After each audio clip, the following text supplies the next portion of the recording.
എല്ലാവർക്കും എൻ്റെ മറ്റൊരു വീഡിയോയിലേക്ക് ഹൃദ്യമായ സ്വാഗതം. ഇന്ന് നിങ്ങളുമായി പങ്കുവെക്കുന്നത് നമ്മുടെ നാട്ടിൽ ഒരുപാട് കുട്ടികൾ SLC കഴിഞ്ഞ് +1 അഡ്മിഷന് വേണ്ടി ശ്രമിച്ചുകൊണ്ടിരിക്കുകയാണ്. അതുമായി ബന്ധപ്പെട്ട ചില സൂചനകൾ അല്ലെങ്കിൽ ചില വിഷയങ്ങൾ നിങ്ങളുമായി പങ്കുവയ്ക്കുകയാണ്.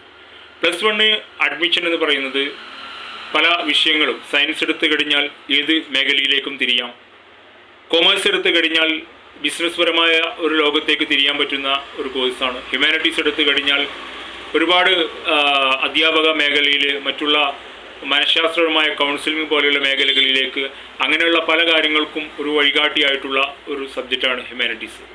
ഞാനിതിൽ പ്രധാനമായും രക്ഷിതാക്കൾ അറിയേണ്ട ചില കാര്യങ്ങൾ നിങ്ങളുമായി സൂചിപ്പിക്കുകയാണ്.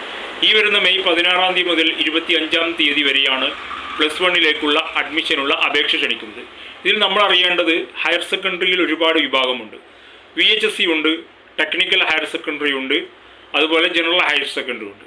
ഇതിൽ ടെക്നിക്കൽ ഹയർ സെക്കൻഡറി എന്ന് പറയുന്ന ഒരു അത് അധിക സ്ഥലങ്ങളിലൊന്നുമില്ല, അപൂർവ സ്ഥലങ്ങളിലുള്ളൂ. ഇപ്പോൾ മലപ്പുറം ജില്ലയിലാണെങ്കിൽ പിന്നെ പല ഭാഗത്തായിട്ട് ഈ ടെക്നിക്കൽ ആയിട്ടുള്ള മേഖലയിലേക്ക് തിരിയാൻ പറ്റുന്ന രൂപത്തിലുള്ളൊരു തൊഴിലധിഷ്ഠിത പരിശീലനത്തോടു കൂടിയുള്ള ടെക്നിക്കൽ ഹയർ സെക്കൻഡറി സ്കൂൾ നമ്മുടെ നാട്ടിൽ പ്രവർത്തിക്കുന്നുണ്ട്. അതുപോലെ തന്നെ VHSC vocational higher secondary school, ഇതെന്ന് വെച്ചാൽ +2 കഴിഞ്ഞ് ഉടനെ തന്നെ അവർക്കൊരു സ്വന്തമായിട്ടൊരു തൊഴിൽ ചെയ്യാൻ പറ്റുന്ന രൂപത്തിലുള്ള vocational higher secondary school. General higher secondary school, general higher secondary സ്കൂളാണ് നമ്മുടെ നാട്ടിലെ എല്ലാ സ്ഥലങ്ങളിലും ഓരോ പഞ്ചായത്തിലുമുള്ള ഹയർ സെക്കൻഡറി സ്കൂളുകൾ. ഇതിൽ നമ്മൾ അപേക്ഷ കൊടുക്കുമ്പോൾ ചില കാര്യങ്ങൾ സൂചിപ്പിക്കാനുണ്ട്. ഇതിൽ മാനേജ്മെൻറ്റ് അഥവാ എയ്ഡഡ് സ്ഥാപനങ്ങൾ നമ്മുടെ നാട്ടിൽ പ്രവർത്തിക്കുന്നുണ്ട്. ഇതിൽ കമ്മ്യൂണിറ്റി കോട്ട, അതുപോലെ തന്നെ മാനേജ്മെൻറ്റ് കോട്ട, മെറിറ്റ് കോട്ട, ഇങ്ങനെ 3 വിഭാഗങ്ങളാണുള്ളത്. എന്നാൽ ഗവൺമെൻറ്റിൽ വെറും മെറിറ്റ് മാത്രമാണ്, അവിടെ കമ്മ്യൂണിറ്റിയോ മാനേജ്മെൻറ്റോ അങ്ങനെയുള്ള കോട്ടകളില്ല എന്നുള്ള കാര്യം നമ്മൾ മനസ്സിലാക്കുക. ഇതിൽ മാനേജ്മെൻറ്റ് കോട്ടയെ സംബന്ധിച്ചിടത്തോളം ഇപ്പോൾ ഒരു മുസ്ലിം കമ്മ്യൂണിറ്റിക്ക് പ്രതിദാനം ചെയ്യുന്ന, ഇപ്പോൾ എക്സാമ്പിൾ ഒരു MES സ്ഥാപനമാണെന്ന് ഉദ്ദേശിക്കുക. അവിടെയാണ് നിങ്ങൾ അപേക്ഷ കൊടുക്കുന്നതെങ്കിൽ അവിടെ മുസ്ലിങ്ങൾക്കാണ് കമ്മ്യൂണിറ്റി കോട്ടയിൽ പ്രവേശനം. ഈ കമ്മ്യൂണിറ്റി കോട്ട എന്ന് പറഞ്ഞാൽ അതാത് വിഭാഗത്തിന് ഏത് മതത്തിൻ്റെ കീഴിലുള്ള അല്ലെങ്കിൽ സ്ഥാപനമാണോ അവർക്കുള്ള ഒരു ഇതാണ് കമ്മ്യൂണിറ്റി കോട്ട.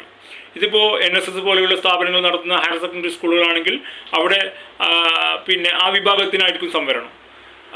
അതേപോലെ തന്നെ മാനേജ്മെൻറ്റ് കോട്ടയെ സംബന്ധിച്ചിടത്തോളം മാനേജ്മെൻറ്റ് കോട്ട മാനേജ്മെൻറ്റിന് ആരെയും സെലക്ട് ചെയ്യാം, അത് അവരുടെ അധികാര പരിധിയിൽ അവർക്ക് വേണ്ടി സംവരണം ചെയ്ത സീറ്റാണ്. ഇതാണ് എയ്ഡഡ് സ്ഥാപനങ്ങളിൽ മനസ്സിലാക്കേണ്ട കാര്യം.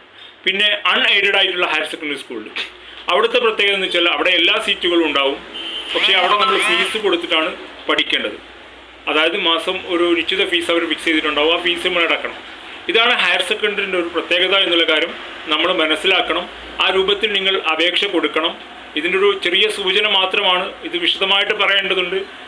ഈ വീഡിയോയുടെ ലോങ് ഇതായതുകൊണ്ടാണ് ഞാൻ വളരെ കുറഞ്ഞ രൂപത്തിലൊരു സൂചന മാത്രം നൽകിയത്. അപ്പോൾ നിങ്ങൾ ശ്രദ്ധിക്കുക, കുട്ടികൾ തുടർന്ന് പഠിക്കാൻ വേണ്ടിയിട്ടുള്ള കുട്ടികളാണെങ്കിൽ, അല്ലെങ്കിൽ പഠനം +2 വരെ പഠിച്ചിട്ട് മുന്നോട്ട് പോകണമെന്ന്, തൊഴിലുമായിട്ട് മുന്നോട്ട് പോകണമെന്ന് ആഗ്രഹിക്കുന്നവർക്ക് ഏറ്റവും നല്ലത് ഒന്നുമില്ലെങ്കിൽ വൊക്കേഷണൽ ഹയർ സെക്കൻഡറി സ്കൂളോ അല്ലെങ്കിൽ ടെക്നിക്കൽ ഹയർ സെക്കൻഡറി സ്കൂളോ ആശ്രയിക്കുന്നതായിരിക്കും. അല്ല +2 കഴിഞ്ഞിട്ട് ഡിഗ്രിയും PGയും അതുപോലെയുള്ള അല്ലെങ്കിൽ ഡോക്ടർ, എഞ്ചിനീയർ അങ്ങനെയുള്ള മേഖലയിലേക്കൊക്കെ തിരിയണം, ഒരു ഡിഗ്രി എടുക്കണം എന്നുണ്ടെങ്കിൽ +2 ക്വാളിഫിക്കേഷൻ ജനറലായിട്ട് എടുക്കുക. ഇതാണ് പറയാനുള്ളത്.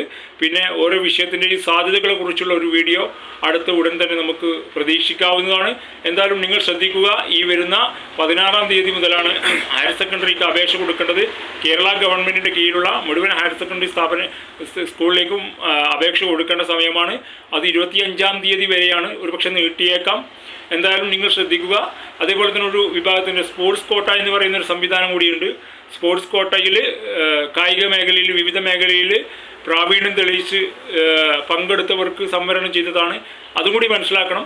അപ്പം മാനേജ്മെൻറ്റ് കോട്ട, കമ്മ്യൂണിറ്റി, സ്പോർട്സ്, ഈ 3 വിഭാഗത്തിലും നിങ്ങൾ വിട്ടുപോകരുത്. ഈ മേഖലയിലൊക്കെ ഉള്ളത് എയ്ഡഡ് സ്ഥാപനങ്ങളിലാണ് ഈ മാനേജ്മെൻറ്റും കമ്മ്യൂണിറ്റിയും ഉള്ളത്. സ്പോർട്സ് കോട്ട എല്ലായിടത്തും ഉണ്ട് എന്നുള്ള കാര്യം മനസ്സിലാക്കുക. അപ്പോൾ എന്തായാലും ആ രൂപത്തിൽ മുന്നോട്ട് പോകാൻ കഴിയട്ടെ. രക്ഷിതാക്കൾ ആ കാര്യത്തിൽ ജാഗ്രതയോടുകൂടി പ്രവർത്തിക്കുക, കൃത്യമായ അപേക്ഷകൾ കൊടുക്കുക. സ്കൂളുകൾ നിങ്ങൾക്ക് ഏറ്റവും വിജയസാധ്യതയുള്ള സ്കൂളുകളൊക്കെ തിരഞ്ഞെടുത്തുകൊണ്ട് അപേക്ഷ കൊടുക്കണമെന്ന് അറിയിക്കുന്നു. ഇത് എനിക്കറിയുന്ന കാര്യങ്ങൾ നിങ്ങളുമായി പങ്കുവെച്ചു എന്നുള്ളതാണ്. അപ്പോൾ എല്ലാവരും അടുത്തൊരു വീഡിയോ നമുക്ക് ഓരോ കോഴ്സിൻ്റെ സാധ്യതകളെക്കുറിച്ച് ചർച്ച ചെയ്യുന്നൊരു വിഷയം നമുക്ക് പങ്കുവയ്ക്കാം. എല്ലാവരും ഇത് പരമാവധി എല്ലാവരിലേക്കും എത്തിക്കണമെന്ന് അറിയിക്കുന്നു. പ്രിയപ്പെട്ട +1 അഡ്മിഷൻ നേടുന്ന കുട്ടികളെ കുറിച്ചാണ് പറയുന്നത്. ഇനി +2 കാര്യങ്ങൾ നമുക്ക് സൂചിപ്പിക്കാനുണ്ട്. അത് അടുത്ത വീഡിയോയിൽ നമുക്ക് മറ്റൊരു വീഡിയോയുമായിട്ട് വരാം.